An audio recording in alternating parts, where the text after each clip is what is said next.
Kodiyeri Balakrishnan party secretary എന്ന നിലയിൽ കാലം കഴിയുന്നതോടുകൂടിയാണ് EP ജയരാജൻ ആ അർത്ഥത്തിൽ വലിയ രീതിയിലുള്ളൊരു സ്വാധീനമോ വലിയ രീതിയിലുള്ള ഒരു പ്രാധാന്യമോ കിട്ടാതെ പോകുന്നതെന്നും നമ്മൾ മനസ്സിലാക്കണം. നമ്മളൊക്കെ സാധാരണ ചർച്ച ചെയ്തതുപോലെ MV ഗോവിന്ദൻ കണ്ണൂരിൽ നിന്നുള്ള ഒരു പാർട്ടി സെക്രട്ടറി ആയിട്ട് എത്തുന്നു. EP ജയരാജൻ ഏറെ മോഹിച്ചിരുന്നൊരു പദവിയാണ്. ആ പദവിയിലേക്ക് എത്തുന്നില്ല. പോളിറ്റ് ബ്യൂറോയിലേക്കും EP ജയരാജൻ പരിഗണിക്കപ്പെടാത്ത സാഹചര്യം, അദ്ദേഹത്തെ ഭരണത്തിലേക്ക് കൊണ്ടുവരാതിരിക്കുന്ന മറ്റൊരു സാഹചര്യം. അപ്പോഴെല്ലാം പിണറായി വിജയൻ മഹാനാണെന്നും പിണറായി വിജയൻ ഐശ്വര്യമാണെന്നും ഒക്കെ EP ജയരാജൻ പഴയ നിലപാടിൽ തന്നെ ഉറച്ചു നിന്നുകൊണ്ട് പിണറായി വിജയനോടൊപ്പം നിറച്ചു നിൽക്കുന്നതാണ് നമ്മൾ കണ്ടത്. ഒരു ഘട്ടത്തിൽ പോലും പിണറായി വിജയനെതിരെ ഒരു വാക്കുകൊണ്ട് പോലും ഒരു പോറലേൽപ്പിക്കാൻ അദ്ദേഹം ശ്രമിച്ചിട്ടില്ല. പിണറായി വിജയൻ പോളിറ്റ് ബ്യൂറോ അംഗം, കേന്ദ്ര കമ്മിറ്റി അംഗമായ EP ജയരാജനെ വോട്ടെടുപ്പിൻ്റെ ദിവസം പരസ്യമായി ശാസിക്കുമ്പോൾ പോലും ഒരു വാക്ക് പിണറായി വിജയനെതിരെ പറഞ്ഞിട്ടില്ല EP ജയരാജൻ എന്നതും ശ്രദ്ധേയമാണ്.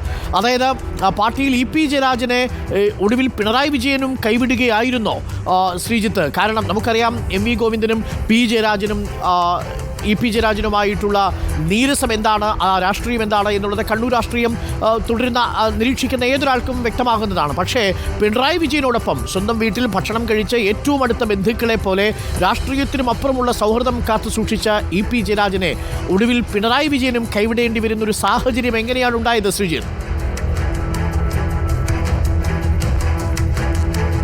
അരുൺ, ആ സാഹചര്യം വളരെ ലളിതമാണ്. കാരണം CPIMൻ്റെ പൊതുവായ രാഷ്ട്രീയ നിലപാട്, ആ നിലപാടിൻ്റെ ഏറ്റവും പ്രധാനപ്പെട്ട കാര്യം BJP വിരുദ്ധ രാഷ്ട്രീയമാണ്. BJP വിരുദ്ധ രാഷ്ട്രീയ നിലപാട് സ്വീകരിക്കാൻ CPIMും LDFും എന്തുകൊണ്ട് തയ്യാറാകുന്നു എന്ന് പറഞ്ഞാൽ CPIMൻ്റെയും CPI അടക്കമുള്ള കക്ഷികളുടെയും പൊതു രാഷ്ട്രീയ നയം മതനിരപേക്ഷ ജനാധിപത്യ വീക്ഷണമായതുകൊണ്ടാണ്. BJP ഒരു മതനിരപേക്ഷ രാഷ്ട്രീയ പാർട്ടി അല്ല എന്നാണ് CPIMൻ്റെ വിലയിരുത്തൽ. അവരൊരു അർദ്ധഫാസിസ്റ്റ് സംഘടനയായിട്ട് വരെ വിലയിരുത്തപ്പെടുന്നുണ്ട് CPIMൻ്റെ കേന്ദ്ര നേതാക്കൾ. അക്കാര്യത്തിൽ സീതാറാം യെച്ചൂരിയും പ്രകാശ് കാരാട്ടും തമ്മിലുള്ള ഈ ഫാസിസ്റ്റാണോ അർദ്ധഫാസിസ്റ്റാണോ എന്ന തരത്തിലുള്ള തർക്കങ്ങളൊക്കെ ഒരുപക്ഷെ അരുണിന് ഓർമ്മയുണ്ടാകും. അങ്ങനെയുള്ള രാഷ്ട്രീയ വീക്ഷണം പുലർത്തുന്ന ഒരു കക്ഷിയുടെ നേതാവിനോട് അദ്ദേഹത്തെ സ്വന്തം വീട്ടിൽ വെച്ച് കൂടിക്കാഴ്ച നടത്തുന്നു എന്ന് പറയുമ്പോൾ അത് ഒരു നേതാവിനും, അത് മുഖ്യമന്ത്രി പിണറായി വിജയൻ ആയിക്കൊള്ളട്ടെ, ഏറ്റവും താഴെയുള്ള പാർട്ടിയുടെ ബ്രാഞ്ച് സെക്രട്ടറി ആയിക്കോട്ടെ, ആർക്കും ന്യായീകരിക്കാവുന്ന ഒന്നല്ല.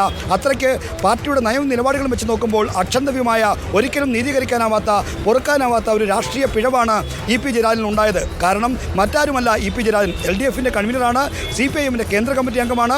മുഖ്യമന്ത്രി പിണറായി വിജയൻ കഴിഞ്ഞാൽ ഇപ്പോൾ പാർട്ടിയുടെ നേതൃനിരകളിൽ ഏറ്റവും സീനിയോറിറ്റി അവകാശപ്പെടാവുന്ന നേതാവാണ്. 1980-ൽ DYFI രൂപീകരിക്കുമ്പോൾ അതിൻ്റെ ആദ്യത്തെ അഖിലേന്ത്യാ പ്രസിഡന്റ് EP ജയരാജനായിരുന്നു. അപ്പോൾ ഇപ്പോഴത്തെ സംസ്ഥാന സെക്രട്ടറി MV ഗോവിന്ദൻ അടക്കമുള്ളവരെക്കാൾ വളരെ സീനിയറായ ഒരു പ്രൊഫൈലുള്ള ആളാണ്.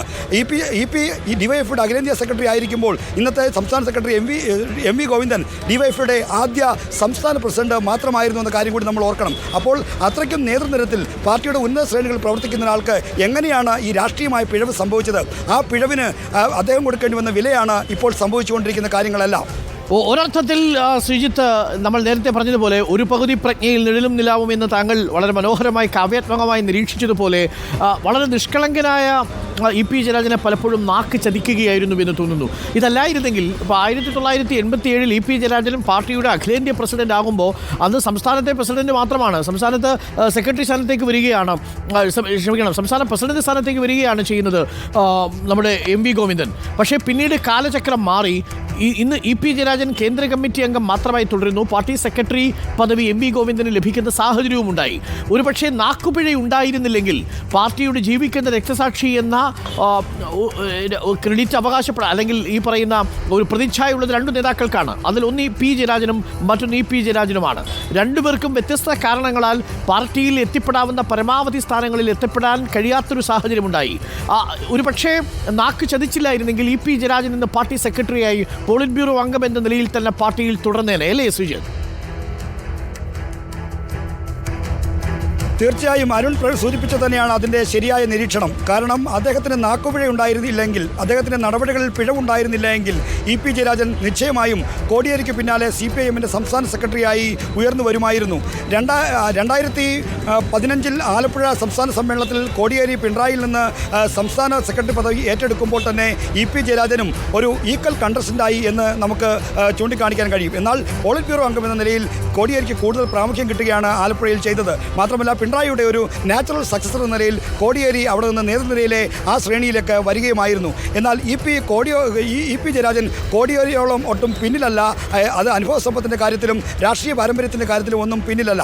മാത്രമല്ല, ഇപ്പോൾ എം വി ഗോവിന്ദൻ ഡിവൈഎഫ്ഐയുടെ സംസ്ഥാന പ്രസിഡന്റ് ആയിരിക്കുമ്പോൾ ഇ പി അഖിലേന്ത്യാ പ്രസിഡന്റ് ആയിരുന്ന പോലെ എല്ലാ കാലത്തും എം വി ഗോവിന്ദന് മുന്നിലായിരുന്നു ഇ പിയുടെ പാർട്ടിയിലെ നേതൃനിരയിലെ ശ്രേണി.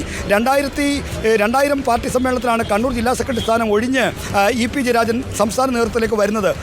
അപ്പോൾ ഇ പി ഒഴിഞ്ഞ് കണ്ണൂർ ജില്ലാ സെക്രട്ടറി സ്ഥാനത്തേക്ക് വന്നത് എം വി ഗോവിന്ദനായിരുന്നു. അപ്പോൾ എം വി ഗോവിന്ദന് ശേഷമാണ് കണ്ണൂർ ജില്ലാ സെക്രട്ടറി സ്ഥാനത്തേക്ക് അടക്കം ഇ പി ജയരാജന് ശേഷമാണ് എം വി ഗോവിന്ദൻ അവിടേക്കൊക്കെ വന്നിട്ടുള്ളത്. എന്നാൽ സംസ്ഥാന സെക്രട്ടറി പദത്തിലേക്ക് വന്നപ്പോൾ ഇ പിക്ക് സ്വന്തം ഈ നടപടികളിലെ ഉണ്ടായ വീഴ്ച, ഒപ്പം തന്നെ നാക്കുപിഴ തുടങ്ങിയ കാര്യങ്ങൾ മൂലം അദ്ദേഹത്തിന് ആഗ്രഹിച്ച അല്ലെങ്കിൽ അദ്ദേഹം അറിയിച്ച ഒരു സ്ഥാനം നഷ്ടപ്പെട്ടു എന്ന് പറയുന്നതായിരിക്കും ശരി.